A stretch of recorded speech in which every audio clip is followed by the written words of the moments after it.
Salve, salve tricolores, sejam bem-vindos a mais um vídeo aqui do canal. Se você é novo por aqui, não esqueça de se inscrever aí embaixo, deixar o like no vídeo e me seguir lá no Instagram, Alemão SPFC. E agora, sem enrolar, vamos pro vídeo de hoje, desejando um excelente domingo, que Deus abençoe o nosso dia, São Paulinos e São Paulinas. Primeiramente, um feliz Dia dos Pais, né, a todos os papais aí São Paulinos, e em especial ao meu, né, que me fez ter todo esse amor e todo esse carinho pelo São Paulo, que desde pequeno me levou ao estádio do Morumbi, me fez ter essa paixão aí pelo nosso tricolor paulista e, consequentemente, hoje virou o meu trabalho. Então, um abraço ao meu pai, amo você, e um abraço a todos os papais são paulinos, né? Não fechou? Manda um abraço aí pro seu pai, todo mundo que tá curtindo, né, acompanhando esse dia aí. Um forte abraço daqui do canal do Alemão. Fechou? E nada melhor que comemorar esse Dia dos Pais com uma vitória, né, rapaziada? São Paulo ontem venceu mais uma no Campeonato Brasileiro, a quinta consecutiva, hein? Anota mais uma, e o São Paulo foi lá pra cima na tabela. Ontem foi a vez do Vitória ser derrotado pra gente.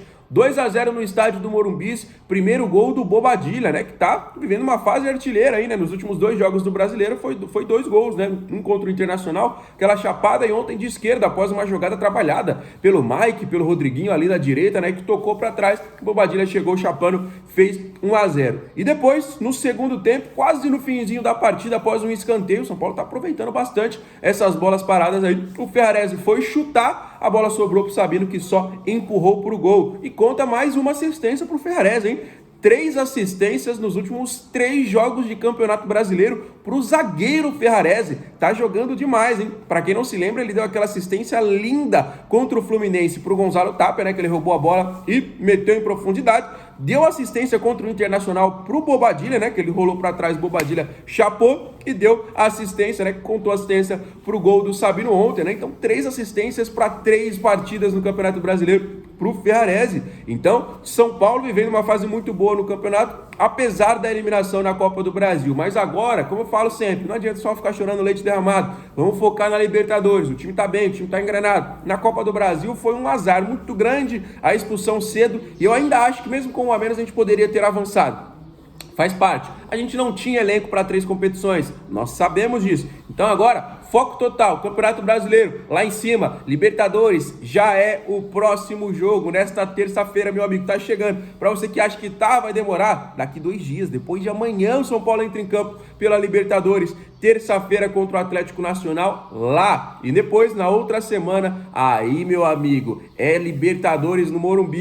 E todos os times tremem quando vem jogar aqui. E se Deus quiser, nós vamos aí em busca dessa classificação para as quartas de final. Como é que tá a confiança de vocês? Primeiramente para o Campeonato Brasileiro, que foi a última partida, e depois para a Libertadores, que é a próxima partida. Como é que vocês estão aí nessa expectativa? Tá na ansiedade? Acha que São Paulo pode chegar longe? Acha que São Paulo pode conquistar algum título? Eu, sinceramente, acho que esse ano a gente sai da fila da Libertadores. Não sei, rapaziada, eu tô com um feeling que esse ano a gente sai da fila da Libertadores.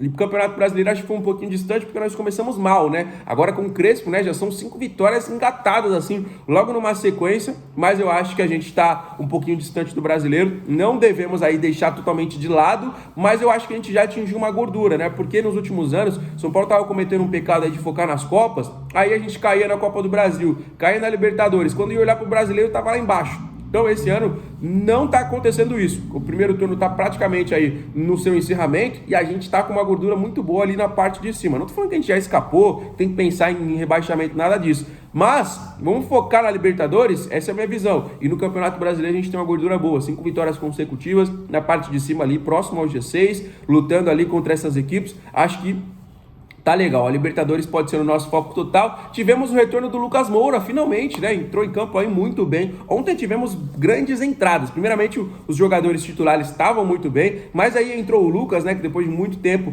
entrou em campo. Voltou também a entrar em campo aí o Patrick, né? O Patrick lateral esquerdo, que muita gente critica, mas para mim ontem fez até uma partida legal, né? O Patrick foi interessante ali, entrando no lugar do Enzo. O Luan, que tá ganhando uma sequência muito boa, é muito legal ver o Luan. Então, grandes retornos aí, né, rapaziada? Muito interessante ver o Luan aí entrando em campo sempre, né, com a camisa do São Paulo, depois de tudo que ele passou e entrando bem. Isso que é o mais interessante, né? Então, muito, muito importante aí ter esse, todo o grupo, né? Todo o grupo fechado, todo o grupo unido aí em busca de uma coisa só, de um só objetivo, que é um título principalmente da Libertadores, né? O Campeonato Brasileiro, como eu falei pra vocês, acho que foi um pouquinho distante dos líderes ali, né? Mas a Libertadores dá pra sonhar. A Libertadores é de igual para igual, isso quando o São Paulo não for favorito, né? Por exemplo, a gente decide em casa, é um ponto muito importante. A gente não decidiu em casa contra o Atlético Paranaense e deu no que deu.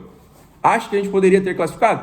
Acho, mas viver de achismo, viver de si, né? Se acontecesse isso, se o Rafael... Não adianta. A eliminação já tá aí, o sorteio já vai acontecer sem o São Paulo. Então, ó, Copa do Brasil ficou para trás esse ano. Agora é Copa Libertadores, meu amigo. Fechou? Então, deixa aí nos comentários sua opinião, como é que tá a expectativa. Galera, depois da lesão do Arboleda, né, o São Paulo teve que ficar atento aí ao mercado, né, buscando um zagueiro, né? Por quê? Nós temos 3 zagueiros no plantel e o Hernan Crespo joga com 3 zagueiros. Então, hoje acontece alguma coisa com o Alan Franco, Ferrarese ou Sabino, nós ou teremos que improvisar ou teremos que trazer algum jogador da base, né? Quando tinha o Luiz Gustavo, por exemplo, o Luiz Gustavo até quebrava o galho e tudo mais ali, mas o São Paulo teve que olhar para o mercado depois da lesão do Arboleda e foi em um velho conhecido, mas de muito pouco tempo, né? O São Paulo foi atrás de novo do Juan Tressoldi, né? O Juan que estava emprestado até o mês aí do meio do ano, o jogador acabou o contrato, o São Paulo tentou de todas as maneiras ficar com o jogador, tentou, nova proposta, a equipe do Sassuolo não aceitou. E agora, com essa situação, o São Paulo procurou de novo o Sassuolo para tentar trazer o Juan de novo por empréstimo, né? O São Paulo é assim, rapaziada, é empréstimo em cima de empréstimo, é jogador de graça, é só assim que tá contratando. É uma negociação vista como muito difícil, né? Até porque o jogador estava aqui, o São Paulo tentou e não conseguiu. Então,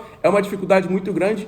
Sinceramente, acho até que não vai acontecer, né? Mas, como o São Paulo foi atrás do jogador, a gente traz essa informação aqui para todos vocês, tá bom, rapaziada? O que vocês acham? Eu acho que poderia ser um zagueiro interessante para o elenco, né? Eu acho que aquele investimento de você pagar mais de 20 milhões para um zagueiro que não era titular, eu acho que na situação financeira do São Paulo hoje é inviável, porque se a gente tivesse numa situação financeira de um Botafogo, por exemplo, aí eu ia falar, não, aí pode contratar, porque o Botafogo, por exemplo, pagou 10 milhões no Léo Link, que hoje é terceiro goleiro, né? Porque tem o John, tem o Neto e o Léo Link, que é terceiro goleiro, o Botafogo pagou 10 milhões.